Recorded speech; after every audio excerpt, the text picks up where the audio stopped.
अस्सलाम वालेकुम, welcome to रज़ी क्रिकेट यूट्यूब चैनल।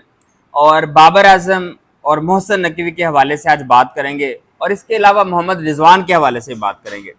देखिए, बाबर आजम ने जो 14 अगस्त वाले दिन बयान दिया वो मैं बयान पहले आपको सुना दूं, उसके बाद फिर मैं इसकी डिटेल बताता हूं कि बाबर आजम ने क्या कहा। देखिए, बाबर आजम ने कहा जी, ईमान, इत्तेहाद, तंजीम ये सिर्फ अल्फाज नहीं, हमारी कुव्वत हैं। 14th August remind us that Pakistan was built when hearts beats together, when faith never wavered, and when discipline turned dreams into reality. If we stand united today, no challenge can break us tomorrow. अगर हम इकट्ठे खड़े होंगे तो फिर हमें कोई हरा नहीं सकता। ये है बाबर आजम का बयान। अब देखिए, सारी कौम बाबर आजम के पीछे लगी हुई है कि भाई इसको बाहर कर दो, इसको बाहर कर दो। और सुनने में भी ये आ रहा है कि एशिया कप से बाबर आजम और मोहम्मद रिजवान दोनों बाहर हो गए हैं। अब अगर हम इन दोनों को बाहर करते, मैं अगर अपना पॉइंट ऑफ व्यू बताऊं आपको, देखिए, आपकी टीम देख लें जो यंगस्टर्स खेल रहे थे, नो डाउट कि हमें यंगस्टर्स को मौका देना चाहिए, लेकिन इसका हरगिज मतलब ये नहीं है कि आपके जो सीनियर प्लेयर्स हैं आप उनको एक साइड पे लगा दें, आप उसको कोने में लगा दें, आप उसको कॉर्नर में कर दें। ये कोई रियलिटी नहीं होती, ये किसी भी प्लेयर के साथ इंसाफ नहीं होता। देखें, अब आप बहुत सारे लोग जैसे शुएब जट जैसे लोग कह रहे हैं जी बाबर आजम को यंगस्टर्स की बददुआएं लगी हैं, इस वजह से अब वो नीचे गिर गया है, वगैरह वगैरह इस तरह की बातें।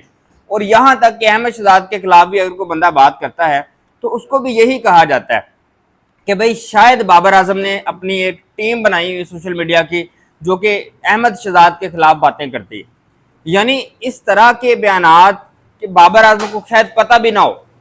अक्सर जैसे मीडिया में बयानात आते हैं, बाबर आजम कह रहे होते हैं कि मुझे तो इसका पता ही नहीं है, तो वही बयान आज भी चल रहे हैं कि भाई बाबर आजम ही सारा कुछ कर रहा है और हम सब कुछ बाबर आजम के ऊपर ही डाल रहे हैं क्योंकि उसने परफॉर्मेंसेज इतनी ज्यादा दी हुई है ना। हमारी एक्सपेक्टेशन ये है कि भाई बाबर आजम हर मैच में सेंचुरी करे। मैं वाज़ेह तौर पर अपनी वीडियोस में बार बार बता चुका हूं और बाबर आजम को बार बार इसलिए बैक कर रहा हूं, भाई वसीम अकरम जैसे लेजेंड। अब देखें, बिग बैश लीग ऑस्ट्रेलिया की, क्या यार ये पागल लोग हैं। वसीम अकरम को आप कह रहे हैं कि वो बंदा अगर बाबर आजम का नाम ले रहा है तो वो ठीक नहीं है। इसका मतलब यही हुआ ना, अगर आप बाबर आजम को कह रहे हैं कि बाहर कर दो, क्योंकि वसीम अकरम कह रहे हैं कि टीम के अंदर आए। बिग बैश लीग ऑस्ट्रेलिया की, जिन्होंने 6 वर्ल्ड कप जीते हुए हैं, उन्होंने बाबर आजम को 7.5 करोड़ रुपए में खरीदा। हम बाबर आजम को बाहर करने की बातें कर रहे हैं। मैं ये समझता हूं कि भाई बाबर आजम को टीम में इस वक्त लाजमी तौर पर होना चाहिए, प्लस रिजवान को भी होना चाहिए। अलबत्ता ये है कि इनको थोड़ी सी अपनी क्रिकेट इंप्रूव करनी चाहिए, स्ट्राइक रेट के ऊपर काम करना चाहिए इनके ऊपर। लेकिन इस तरह के जो प्रोपोगंडे आप देख रहे हैं सोशल मीडिया के ऊपर, ये सारे बाबर आजम या भाई रिजवान नहीं कर रहे, इनको तो पता ही नहीं है। मैं सच आपको बता रहा हूँ, इनको नहीं पता।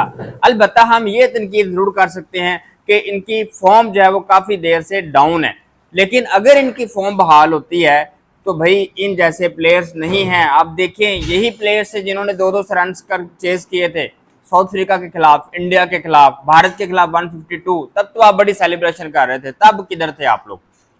आप सही जो मुजरिम है उसको क्यों नहीं आप बात करते उसके ऊपर? मोहसिन नकवी, अब देखें मोहम्मद हफीज ने कल क्या बात की है कि जी मोहसिन नकवी क्या टैलेंट है उनमें, क्या अच्छा काम कर सकता है, मुझे ये नहीं पता, लेकिन क्रिकेट की इंतजामिया के हवाले से मोहसिन नकवी अच्छा काम नहीं कर सकता, ये मोहम्मद हफीज का कहना है। और भाई मोहम्मद हफीज ने एक टाइम क्रिकेट खेली है, अपनी लाइफ दी है क्रिकेट को मोहम्मद हफीज ने, वो ये मोहसिन नकवी के हवाले से बातचीत कर रहे हैं। ओवरऑल यानी कि बात करें तो मोहसिन नकवी को हमने 17 इम्तियाज से नवाज दिया कल। और भाई उसने क्या ऐसा कारनामा सर अंजाम दिया जो हमने उसको जो है ना 17 इम्तियाज से नवाज दिया।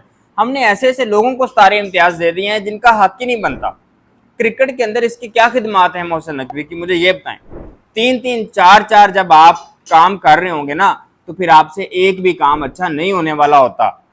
आपने जब भी बात की बाबर आजम को बाहर कर दो, सारे मसाइल का हल ये है। आपने जब भी बात की रिजवान को बाहर कर दो, सारे मसाइल का हल ये है। ठीक है, फॉर्म डाउन हो जाती है बंदे की, नो इशू, इट्स ओके, लेकिन इसका मतलब हरगिज ये नहीं होता कि आप एक ही बंदे को पॉइंट आउट करते जाओ। ठीक है, ऐसा कुछ नहीं होता।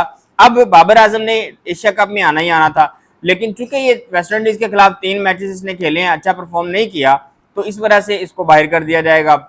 अब जाहिर सी बात है हम इसी तरह ही करते हैं ना, 2-4 मैचेस की बेस पे किसी को बाहर कर दिया और ये 2-4 मैचेस नहीं है, ठीक है, इससे पहले भी परफॉर्मेंस है, लेकिन आप उसकी अच्छी परफॉर्मेंस भी देखें। आप ओवरऑल स्टैट उठा के देख लें, क्या बाबर आजम के स्टैट के मैच के बराबर किसी और के स्टैट्स हैं? अगर हैं तो बताएं, लाएं, सामने दिखाएं मुझे कौन से स्टैट्स हैं।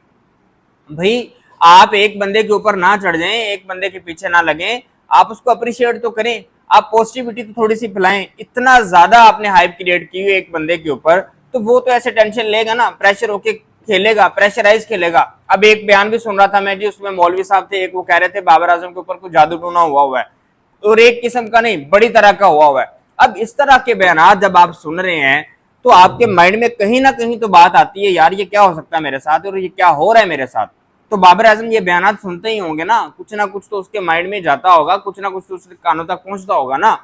बहुत सारी चीजें हैं, बहुत सारे मामलात हैं। तो बाबर आजम को आप बैक तो करो यार, ये वो प्लेयर है जो आपको कप जितवा के देगा। आप ओवरऑल टीम देखें, आप ओवरऑल परफॉर्मेंस देखें। सलमान अली आगा भी तो हार के आया ना, हमने उसके ऊपर तो कोई उंगली नहीं उठाई, लेकिन जब ये हारते हैं, ये इनकी वजह से टीम हारती है या इनके होते हुए टीम हारती है, तो हम सारा कुछ इन्हीं के ऊपर डाल देते हैं। तो बहरहाल 14 अगस्त के हवाले से बयान और बाबर आजम को आउट करना, रिजवान को आउट करना इस एशिया कप से और 6 मुल्की सीरीज से, 3 मुल्की सीरीज से बाहर करना, ये बाबर आजम के साथ सरासर नाइंसाफी है कि बाबर आजम को आप बाहर कर रहे हैं, रिजवान को बाहर कर रहे हैं, सरासर नाइंसाफी है। ऐसा बिल्कुल नहीं होना चाहिए था। मेरे ख्याल में रिजवान और बाबर को लाजमी तौर पर टीम में होना चाहिए। अब फुरकान भट्टी की अगर मैं बात करूं तो वो कहते हैं जिनको रिटायरमेंट ले लेनी चाहिए। भाई क्या हो गया आपको, किस के कहने पे आप कह रहे हैं कि रिटायरमेंट ले लेनी चाहिए बाबर और रिजवान को? भाई ऐसा कुछ नहीं है, इनको आप चांस दें, इनको हैंड ओवर करें। बाबर की बात कर ले, रिजवान की बात कर लें, जब हारते हैं वो कहते हैं हमारे कंट्रोल में सारा कुछ नहीं है। तो किसके कंट्रोल में है सब कुछ? जिसके कंट्रोल में है उसको तो सारा इम्तियाज दिया जा रहा है, हार के भी। आप ये अंदाजा करें भाई कि ये क्या मामला हैं, क्या सिस्टम है, इस हवाले से आप बात करें, इस हवाले से देखें। बाबर और रिजवान को जगह दें टीम के अंदर, प्रॉपर वो खेलें, क्योंकि एक सीनियर प्लेयर का होना बड़ा जरूरी है टीम के अंदर। अगर ये नहीं होंगे काफी फर्क पड़ेगा टीम में, ये बात ज़हन में रख लें। आप कमेंट सेक्शन में अपनी राय के साथ जरूर करें। बाबर और रिजवान को टीम में लाजमी तौर पर होना चाहिए, बिकॉज देखिए एक सीनियर प्लेयर का होना बड़ा जरूरी है। आप टीम के अंदर छांटी जरूर करें, जूनियर प्लेयर्स को जरूर लेके आए, लेकिन इसका हरगिज मतलब ये नहीं कि सीनियर सारे बाहर बिठा दें, सीनियर्स को बिल्कुल ही आप साइड पे कर दें। आप यंगस्टर्स को मौका दें। यंगस्टर्स की भी तो आप देखें ना, मोहम्मद आरिस की क्या परफॉर्मेंस है, साइम अयूब की क्या परफॉर्मेंस है, इनकी परफॉर्मेंसेस तो देखें आप, ठीक है। आप इनकी परफॉर्मेंस देख के बताएं कि क्या इनकी परफॉर्मेंस बनती है।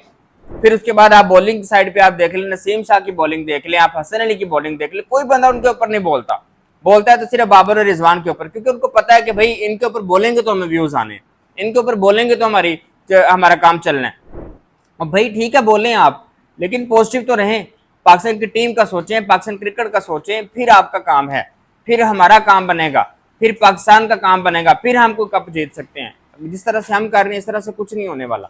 बाकी आप देखें मोहसिन नकवी को जो 17 इम्तियाज दिया गया है, फिर बाबर और रिजवान के हवाले से जो बातें मैं की हैं, अगर इस हवाले से आपके जहन में कोई बात आती है कमेंट सेक्शन में जरूर अपनी राय का इज़हार करें। Thank you.